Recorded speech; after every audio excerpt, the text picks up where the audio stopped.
Okay, this talk is going to be about high performance culture, and more specifically, I recently attended QCon and participated in several talks on culture, as well as read recently the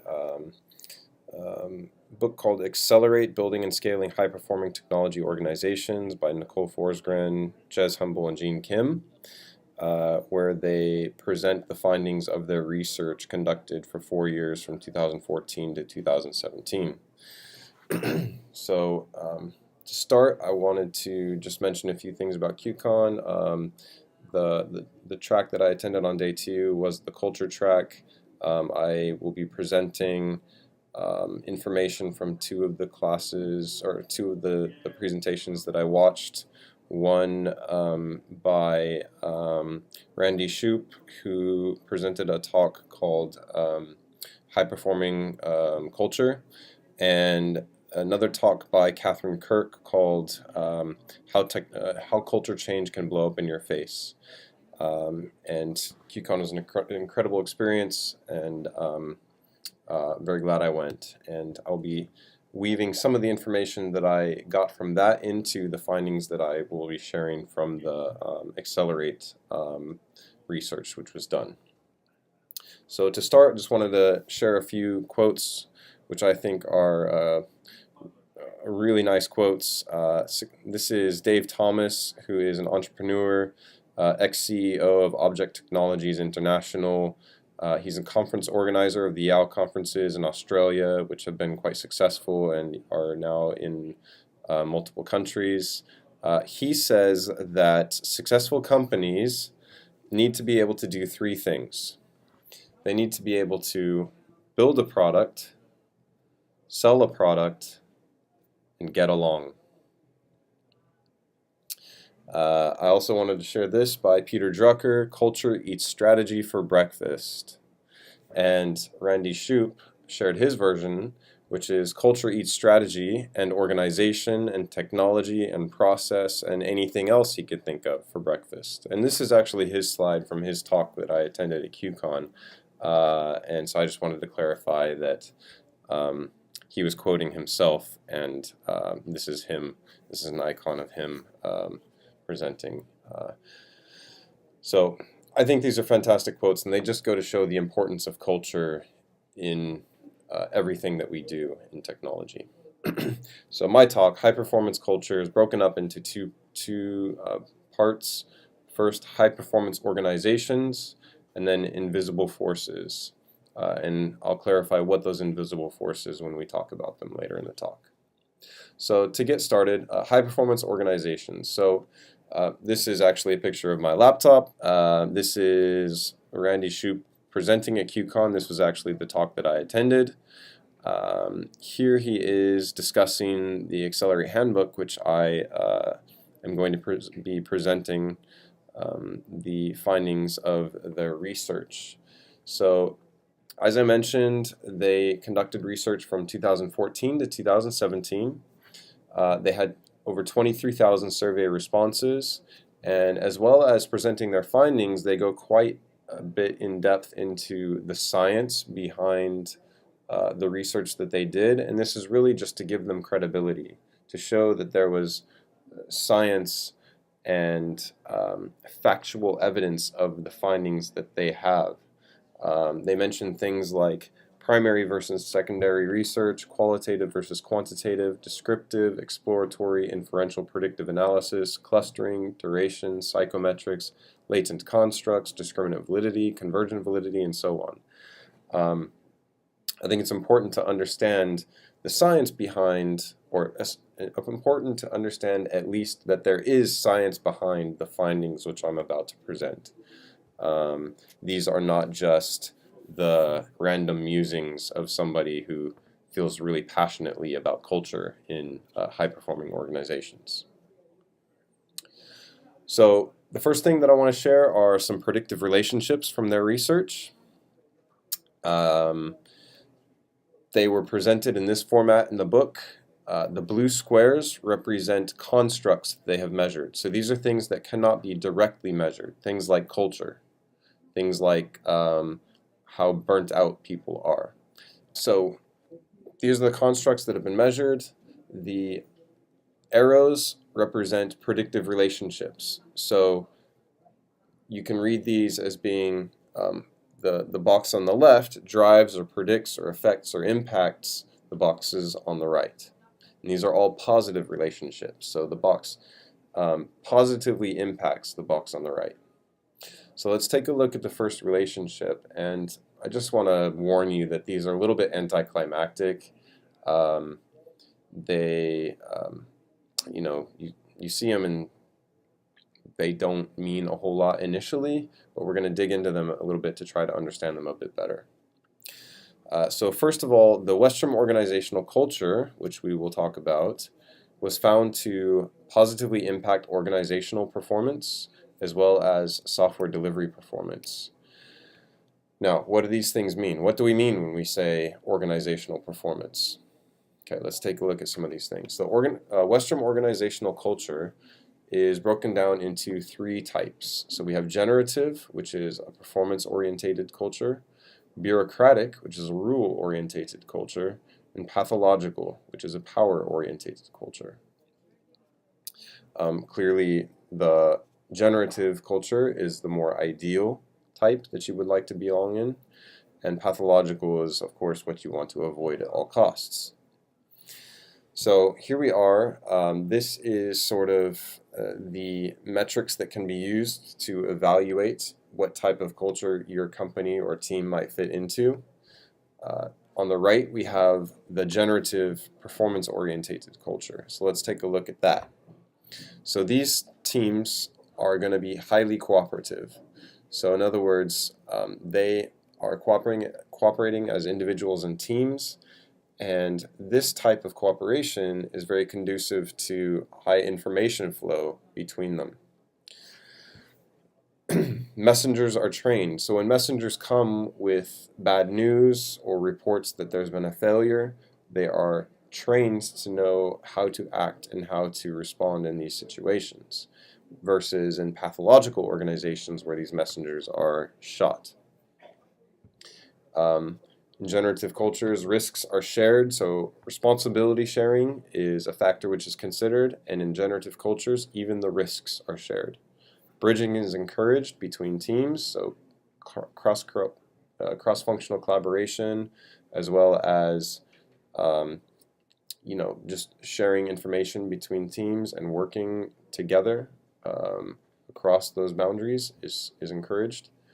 Failure leads to inquiry, and novelty is implemented. So if somebody has a really novel idea or a unique thinking outside the box kind of idea, those things are implemented versus the pathological organization where they might be crushed. Okay, so let's also take a look at what we mean by organizational performance in that predictive relationship. So organizational performance is a construct. It's something that cannot be measured directly.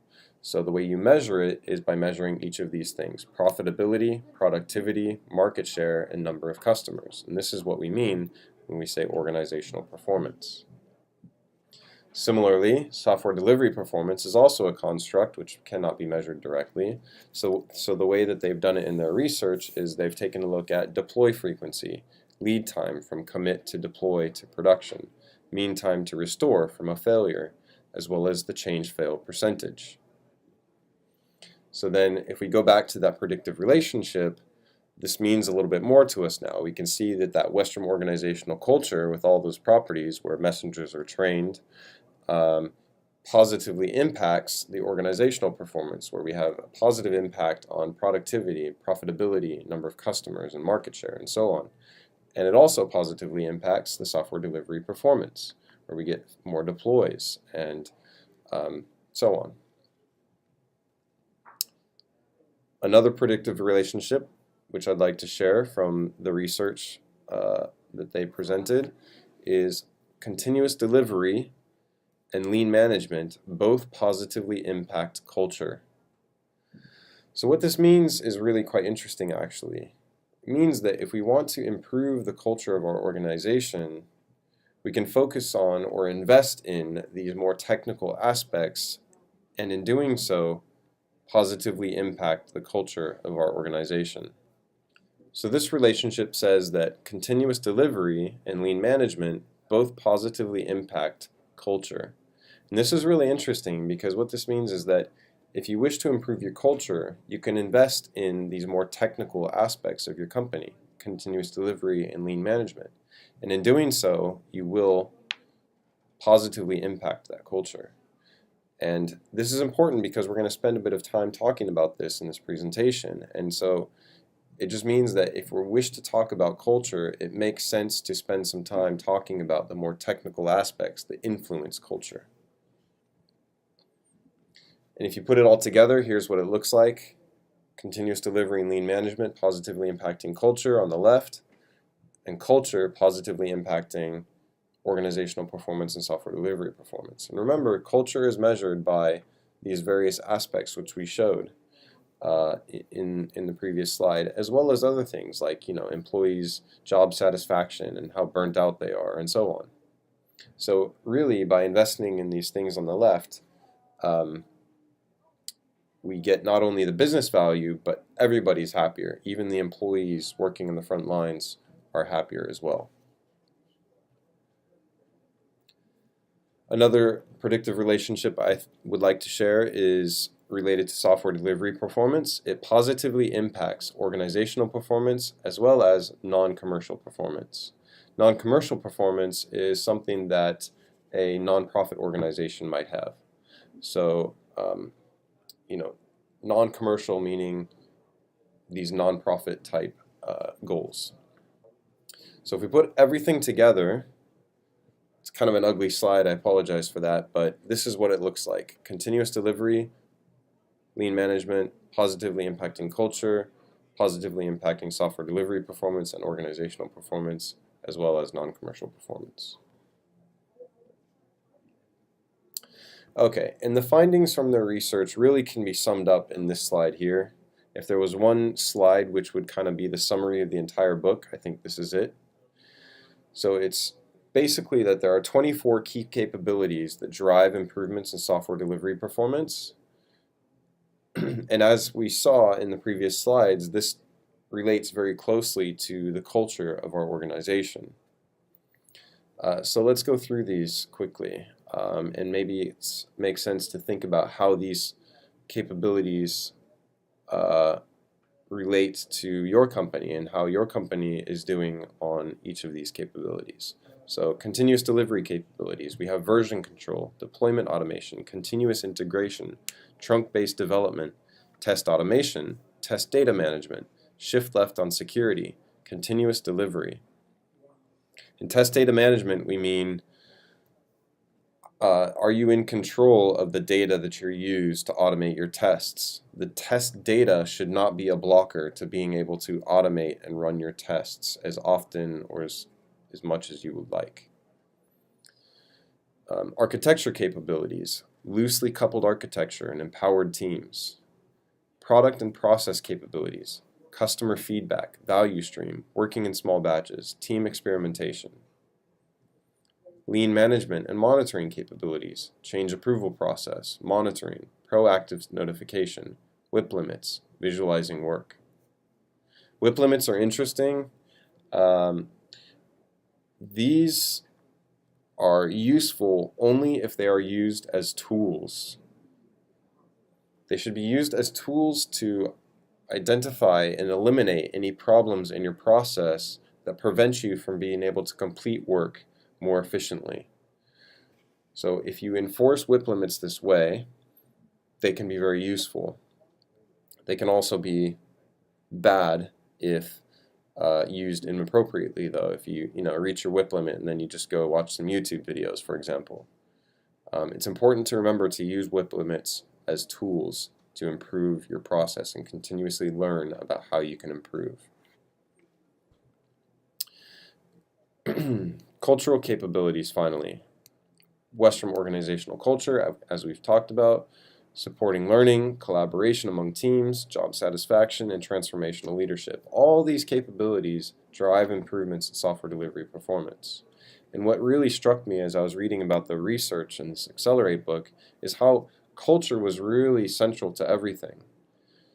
Many of these technical things positively impact culture, but then culture positively impacts technical things as well. So you kind of have this positive feedback loop, whereas as soon as that loop breaks down, everything kind of crumbles and you lose not only your culture, but you lose the business value as well.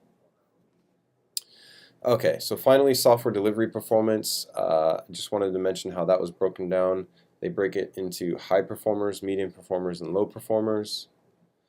So what do we mean by each of those? We have high performers with the deploy frequency of being on demand and multiple deploys per day, lead time for changes, less than 1 hour, mean time to restore, less than 1 hour, change failure rate, 0 to 15%. Think about where your team lies in these charts. Is your team a high performer? Is your team a medium performer, where you have deployments from once per week to once per month, and lead time for changes between 1 week and 1 month, and mean time to restore less than 1 day, change failure rate 0 to 15%? Are you a medium performer, or are you a low performer even? Where do you fit in? Okay, I wanted to share some facts that were quite interesting related to the research that I read. High-performing technology organizations are twice as likely to achieve or exceed commercial goals, productivity, profitability, market share, and number of customers. This is related to the predictive relationship, which I've shared. In 2017, they were able to extend that research to cover the non-commercial goals, so the quantity of products or services, operating efficiency, customer satisfaction, quality of products or services, achieving organizational or mission goals.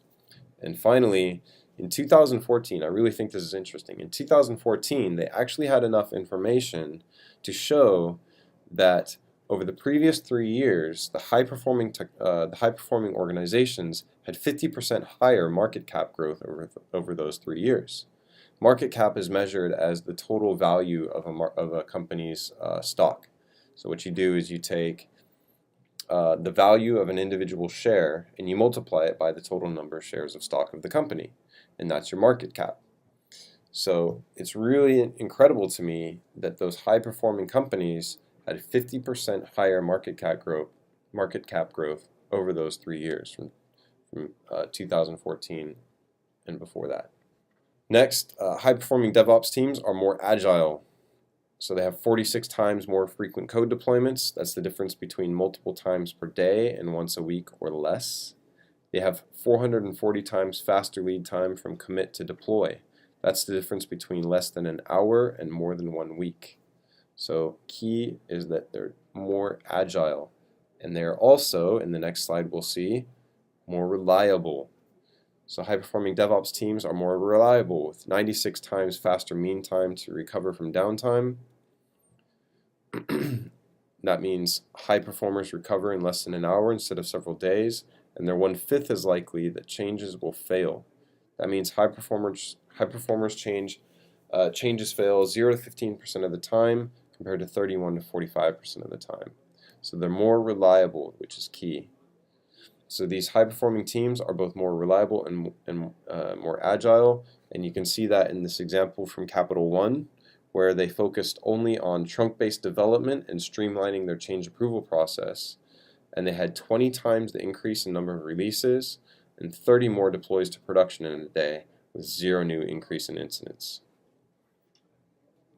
So the key takeaway from that is that software delivery performance is comprised of throughput and stability, and both are possible without trade-offs. You can have reliability and be agile and not have to have any trade-offs between them. In Randy Shoupp's talk, he this is actually his slide, which I'm borrowing. He mentioned his talk was broken up into these 3 sections: trust and collaboration, autonomy and accountability, and pragmatism and progress. Pragmatism and progress really focused on developers should be asking the question, what problem are you trying to solve? I'm not going to spend any time talking about that. I want to just mention a few things about trust and collaboration as well as autonomy and accountability. For trust and collaboration, Google did some research related to this where they focused only on teams within Google, and they tried to identify what were the factors that led to some teams being more successful than others? These are the factors they identified, but they're in order of priority. So the number one most important thing for their teams to be successful at Google was psychological safety. Team members should feel safe to take risks and be vulnerable in front of each other. And at Google, this was the number one most important factor for a team to be successful. I also want to share this quote as it relates to autonomy from Steve Jobs. It doesn't make sense to hire smart people and then tell them what to do. We hire smart people so they can tell us what to do. I love that. So teams need to be autonomous in the work that they have.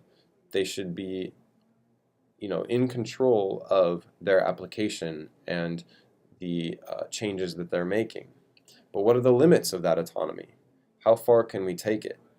Well, this was actually a question that somebody at QCon asked Randy while he was talking about autonomy.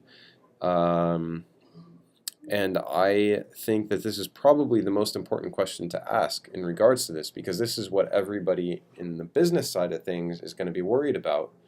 Whereas, the developers are like, just give us complete autonomy. And then, the business side is like, okay, yeah, but really, seriously, what are we talking about here? So what Randy said is that he's perfectly fine with an organization providing an easy path forward.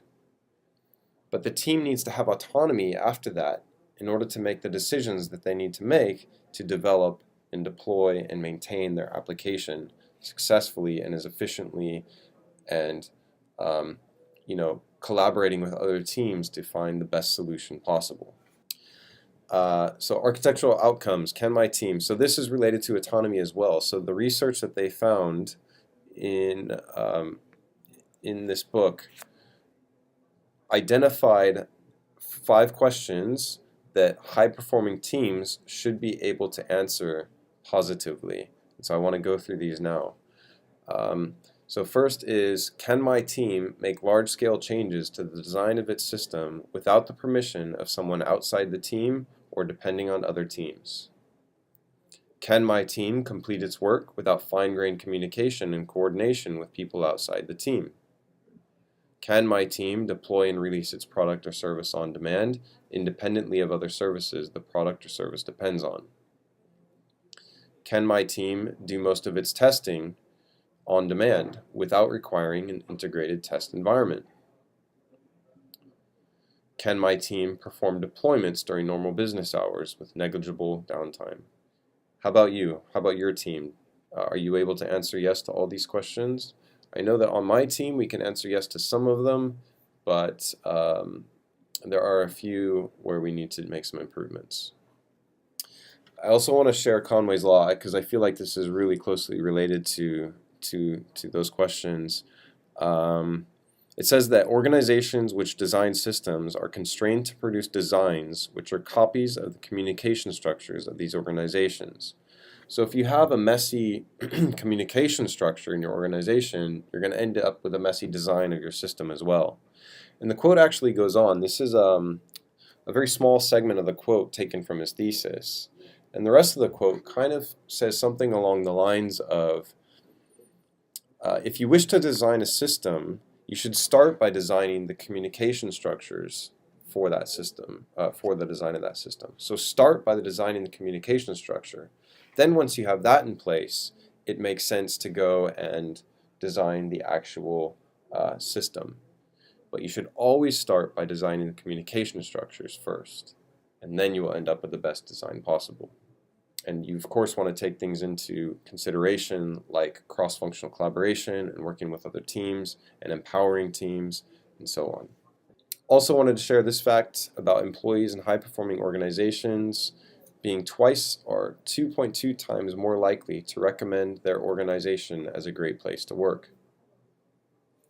And I think this is really key. I took this slide straight from Nicole Forsgren, who wrote the book, helped to write the book, and did the research. If your company is hiring, it makes sense for them to invest in the culture. It makes sense for them to invest in the technologies that will improve your culture, because that will then help to give people the type of culture where they're going to recommend their organization as a great place to work. Okay, for the second part of my talk, high performance culture and invisible forces. So this part of the talk is based on Catherine Kirk's talk, where she was talking about how culture change can blow up in your face. So she is a consultant which is hired into companies to help them change their culture when things are really going badly. She considers herself a hell specialist, which I think is amusing. And I just wanted to share with you some of the key points from her presentation. So these are mostly her slides, and these are the key points from her presentation. So she identified this usual routine that people go through. So it starts with this inspired time where people are coming up with this new way forward and they're convincing everybody to do things a certain way. Then they roll things out. There's all this enthusiasm and forcefulness. Then reality hits and suddenly things start to maybe not go quite as they thought they would. They start to try out all kinds of new things and they're like, okay, this should work, this should work, this should work. But then things completely fall apart and everything's blowing up. And what happens? Why is it? Well, this is sort of the same slide where you have a beginning, middle, and end, and then after some time the difficulty starts. And why is it? Well, it's a little bit like when you go away for the holidays and you're eating tons of food. Say December comes along and you're really just going crazy, eating, drinking, doing whatever you want, relaxing, not exercising, and so on. Then January hits and you want to start going to the gym. You want to have a dry January, or maybe participate in Veganuary and eat better and, really get healthy. But then February rolls around and you stop doing all those things. You kind of fall back into your normal routine. Well, that is where we need to spend most of our time. That's the same kind of thing that happens in companies when we want to change our culture. And that is where we should invest most of our time. And that's where Catherine Kirk says is the most important part, where the real difficulty starts and where we need to really focus. She calls it the cause of it. She says she's kind of referred to it as the sting in the tail, and this is the invisible force. And it's a little bit, it's not very exciting, but what it really is just simply habitual reaction. So when we stop going to the gym in February, it doesn't mean that being healthy is a dumb idea. It just means that we're falling back on our bad habits. So what that really means is that culture change is actually just habit change. And when we want to talk about changing culture, we should instead talk about changing our habits. How do you deal with this habit difficulty? She has a very practical way of dealing with it. Starts with just seeing things as they are to eliminate these invisible forces. Empower teams and individuals. Calm them down. Be patient with them. Work out a realistic pathway forward and follow through with realistic expectations. For her, it was all about seeing things as they are, being patient, and being realistic. Beware, though, lofty goals from executives where they're like, oh, we should have an intelligent vision and global awareness and innovative solutions, or simplistic solutions from developers and other people on the floor, like add some bean bags, pizza nights, snack cupboards, and Friday drinks, and you're going to have the culture of your dreams. Well, it's simply, it might improve things a bit for some developers, but really it's probably not going to change your culture. You need to have more realistic, practical solutions. So warning though, that ignorance is not bliss. Simply because you don't talk about your bad habits doesn't mean that they aren't still a problem. If you talk about them, you can at least be ready for them. You can be empowered, and you know what to do when you see them, and you can recognize them more easily and figure out how to react when you see them. And you can be more patient and follow through and really get down to changing some of these bad habits. She provided a few forms that we can even use to change the bad habits in our companies. So she gave an example. She couldn't mention, for obvious reasons, which company it was from, but they came up with a list of identifying the areas of difficulties in their companies, And this is what they came up with: hierarchy, boundary fighting, doing it all, unclear strategy, micromanagement, hiding information. Do some of these sound like things like your company maybe is suffering from? What other things might your company be suffering from? Then you can figure out how long has that habit been in play, and therefore how entrenched is it, and how long will it take us to unwind those bad habits. Once you have that, then you can start talking about what's your capability to change some of these things. What's your capacity? How much time do you have to change these things? Probably you don't have much time, and you need to make time. It's a long process. You need to at least talk about it and figure out how to change these bad habits. And notice also this second column here, the ideal habitual reaction. So if you take a look at your bad habits, you then basically think of the opposite, and that's your ideal habitual reaction. So for hierarchy, instead you want to be talking about collaboration. Or if your problem is boundary fighting, you instead want to be talking about inclusivity. And finally, come up with an overall estimate. You can use these forms to come up with a plan and really tackle this problem of changing these habits. And you have to be realistic about the time scale and at least have a discussion about how it's going to impact delivery. Because inevitably, changing these habits are going to impact delivery. Is it going to take 6 months? Is it going to take 12 months? How long is it going to take? And finally, on her talk, the thing that I was quite concerned with was, I'm just a senior software developer. Does it make sense for me to be even thinking about this? Because I work for a large organization.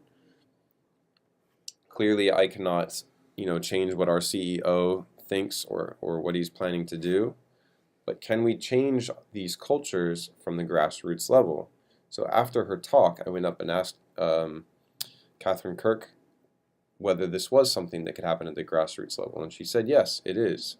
You just need some buy-in from your leadership, and you can change things from the grassroots level. So therefore, it made sense for me as a software developer to invest my time in this. And that's it. Thank you for your time.